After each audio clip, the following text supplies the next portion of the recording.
We are at Jeff Mentour Highway and Wilson in New Orleans East at the Park d'Orleans mobile home, where we're told that a huge tornado that sounded like a freight train tore through.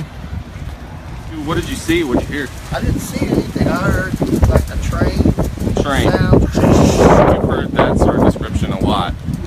And then my windows broke, and about 3 seconds it was over. This is y'all's house? Yeah. And the tornado came right over it? Right over it. Wow. Like, what else could we do? But stay prayed up. That's all you can do. And so they tore your roof off a little bit here. It was scary. It was scary. Very, very scary.